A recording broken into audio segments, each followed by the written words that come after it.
تمام دوستوں کو السلام علیکم۔ بہت عرصہ ہوا کسی شہر میں اسلم نام کا ایک شخص رہتا تھا۔ اس کی بیوی سلمہ بہت نیک اور خوبصورت تھی۔ وہ ایک خوبصورت گھر میں رہتے تھے۔ اللہ نے انہیں دنیا کا ہر سکھ دیا تھا۔ انہیں صرف ایک ہی دکھ تھا کہ ان کی کوئی اولاد نہیں تھی۔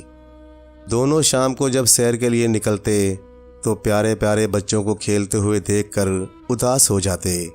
سلمہ آہ بھر کر کہتی، کاش اللہ ہمیں بھی ایک خوبصورت سا بچہ عطا کرے۔ اسلم اسے دلاسا دیتا اور کہتا، سلمہ غم نہ کرو، ایک نہ ایک دن اللہ ضرور ہماری دعائیں سنے گا۔ سلمہ ہر وقت اسی سوچ میں کھوئی رہتی اور گھر کے کسی کام میں اس کا دل نہیں لگتا تھا۔ ان کے گھر کے قریب ہی ایک پرانی حویلی تھی، بہت پرانی اور سنسان۔ اسلم اور سلمہ کو اس کے مالک کے بارے میں کوئی علم نہیں تھا۔ انہوں نے کبھی کسی کو وہاں آتے جاتے نہیں دیکھا تھا۔ ایک دن سلمہ اپنے مکان کی کھڑکی میں کھڑی تھی۔ اچانک اسے حویلی کے باغیچے میں گوبھی کے پھول نظر آئے۔ وہ بہت خوش ہوئی۔ اس نے جا کر اسلم سے کہا، آپ نے گوبھی کے پھول دیکھے ہیں؟ اسلم نے حیران ہو کر پوچھا، کہاں؟ سلمہ بولی، آئیے میں آپ کو دکھاؤں۔ یہ کہہ کر سلمہ اسے کھڑکی کے پاس لے گئی اور اسلم کو گوبھی کے پھول دکھاتے ہوئے بولی، میرا جی چاہتا ہے میں یہ پھول پکا کر کھاؤں۔ اسلم بولا، اس حویلی کا مالک نہ جانے کون ہے، سنا ہے یہاں ایک جادوگرنی بھی رہتی ہے، ایسا نہ ہو کہ ہم کسی مصیبت میں پھنس جائیں۔ میں نہیں جانتی، مجھے تو گوبھی کا پھول کھانا ہے۔ اسلم نے اسے سمجھانے کی بہت کوشش کی، لیکن اس نے اس کی ایک نہ سنی۔ آخر مجبور ہو کر اسلم ڈرتے ڈرتے حویلی میں گیا اور چند پھول توڑ لایا۔ سلمہ نے خوشی خوشی گوبھی کے پھول پکائے اور دونوں نے خوب مزے سے کھائے۔ دوسرے دن سلمہ نے اسلم کو دوبارہ پھول لانے کے لیے مجبور کیا۔ نہ چاہتے ہوئے بھی اسے حویلی میں جانا پڑا۔ اس نے ڈرتے ڈرتے چند پھول توڑے۔ جب واپس آنے لگا تو ایک خوفناک آواز آئی، کون ہو تم؟ کیا کر رہے ہو؟ اسلم نے پیچھے مڑ کر دیکھا تو سامنے ایک ڈراؤنی صورت والی عورت کھڑی تھی، جو دراصل ایک جادوگرنی تھی۔ خوف کے مارے اس کے ہاتھ سے پھول گر پڑے۔ تمہیں یہ پھول توڑنے کی جرت کیسے ہوئی؟ جادوگرنی نے غضبناک لہجے میں پوچھا۔ اسلم بہانہ بناتے ہوئے بولا، میری بیوی بیمار ہے، یہ پھول کھانے سے وہ اچھی ہو جائے گی، اس لیے لے جا رہا ہوں۔ جادوگرنی بولی، میں تمہیں صرف ایک شرط پر پھول دے سکتی ہوں کہ تمہارے ہاں جو پہلا بچہ ہوگا وہ تم مجھے دو گے۔ اسلم بے حد خوفزدہ ہو گیا۔ اس نے جان بچانے کے لیے جادوگرنی کی یہ شرط مان لی، جس پر جادوگرنی نے اسے پھول لے جانے کی اجازت دے دی۔ وقت گزرتا گیا۔ اسلم اور سلمہ گوبھی کے پھولوں کا واقعہ بھول چکے تھے۔ انہیں جادوگرنی سے کیا ہوا وعدہ بھی یاد نہ رہا۔ کچھ عرصے کے بعد ان کے ہاں ایک پیاری سی بیٹی پیدا ہوئی۔ اسلم اور سلمہ کی خوشی کی کوئی انتہا نہ رہی۔ انہوں نے اس کا نام نیلم رکھ دیا۔ اس خوشی کے موقع پر اسلم غریبوں میں خیرات بانٹ رہا تھا کہ اچانک جادوگرنی آن پہنچی۔ اس کو دیکھتے ہی اسلم کے ہوش اڑ گئے۔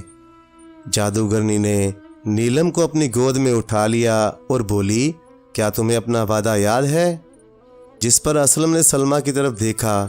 سلمہ نے روتے ہوئے کہا، خدا کے لیے میری بیٹی مجھے واپس دے دو۔ مگر جادوگرنی نے اس کی ایک نہ سنی اور نیلم کو لے کر چلتی بنی۔ جادوگرنی اسے اپنی حویلی میں لے گئی اور بڑے پیار سے اس کی پرورش کرنے لگی۔ نیلم جوں جوں بڑی ہوتی گئی، اس کے بال عام لڑکیوں کے مقابلے میں بہت زیادہ لمبے ہوتے گئے۔ جادوگرنی نے نیلم کو ایک بہت اونچے مینار میں رکھا۔ یہ مینار شہر سے بہت دور تھا۔ اس کے اوپر صرف ایک ہی کمرہ تھا جہاں نیلم رہتی تھی۔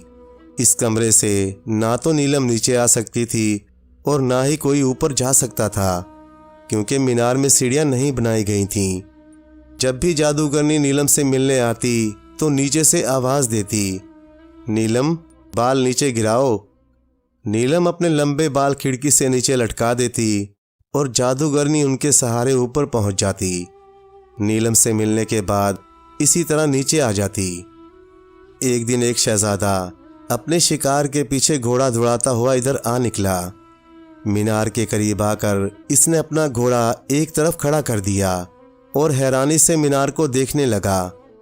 ابھی وہ مینار کو دیکھ ہی رہا تھا کہ اسے دور سے جادوگرنی آتی ہوئی دکھائی دی۔ وہ فوراً ایک جھاڑی کے پیچھے چھپ گیا۔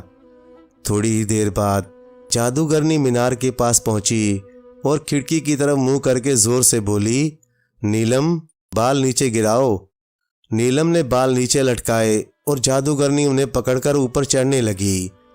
شہزادہ جھاڑی کے پیچھے کھڑا حیرت سے یہ سب کچھ دیکھ رہا تھا۔ جادوگرنی جب کھڑکی کے راستے اندر چلی گئی تو شہزادہ سوچنے لگا کہ یہ نیلم کون ہے اور جادوگرنی نے اسے کیوں قید کر رکھا ہے۔ یہ راز معلوم کرنے کے لیے شہزادہ وہیں بیٹھ کر جادوگرنی کے واپس جانے کا انتظار کرنے لگا۔ تھوڑی دیر کے بعد جادوگرنی مینار سے نیچے اتری اور واپس چلی گئی۔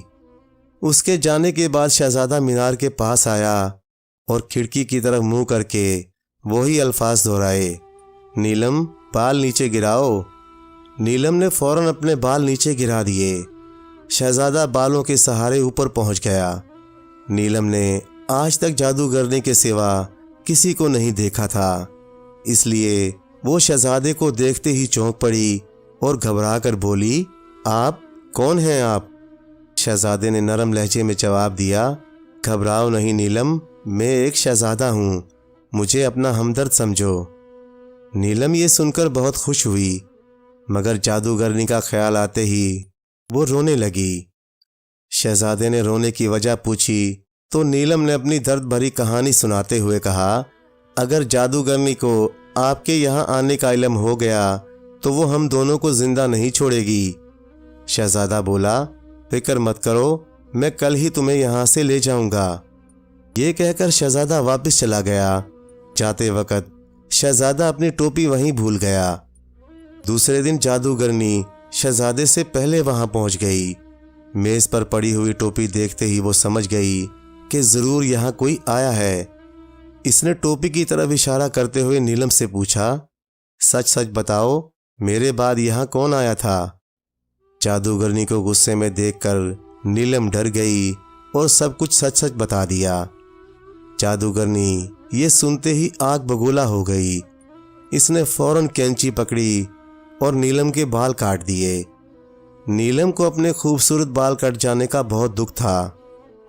تھوڑی دیر بعد شہزادہ بھی مینار کے پاس پہنچ گیا۔ جو ہی اس نے کھڑکی کی طرف منہ کر کے کہا، نیلم، بال نیچے گراؤ، تو جادوگرنی نے نیلم کے کٹے ہوئے بال نیچے لٹکا دیے اور خود کھڑکی کے پیچھے چھپ گئی۔ شہزادہ جب اوپر پہنچا تو جادوگرنی نے اسے دھکا دے دیا۔ شہزادہ دھڑام سے زمین پر آ گرا اور گرتے ہی اندھا ہو گیا۔ شہزادہ ادھر ادھر بھٹکتا رہا۔ کافی عرصہ گزر جانے کے بعد ایک دن اس نے کسی لڑکی کے گانے کی آواز سنی تو وہ فوراً پہچان گیا، یہ آواز نیلم کی ہے۔ وہ آوازوں کی طرف دوڑا لیکن ٹھوکر کھا کر گر پڑا۔ اسی وقت نیلم نے بھی شہزادے کو دیکھ لیا۔ وہ بھاگ کر اس کے پاس آئی اور اس کا زخمی سر اپنی گود میں رکھ لیا۔ جب اسے معلوم ہوا کہ شہزادہ اندھا ہو چکا ہے، اس کی آنکھوں سے آنسو نکل پڑے جو سیدھے شہزادے کی آنکھوں میں جا گرے۔ اسی وقت شہزادے کی آنکھیں ٹھیک ہو گئیں۔ انہوں نے خدا کا شکریہ ادا کیا۔ نیلم نے شہزادے کو جادوگرنی کے بارے میں بتایا کہ وہ اسی دن بیمار ہو گئی تھی اور مر گئی، اس کے بعد میں آزاد ہو گئی۔ شہزادہ نیلم کو اپنے محل میں لے گیا۔ کچھ دنوں کے بعد ان کی شادی ہو گئی اور وہ ہنسی خوشی رہنے لگے۔ پیارے دوستو، کہانی اچھی لگے تو لائک کریں، چینل کو سبسکرائب کر دیں۔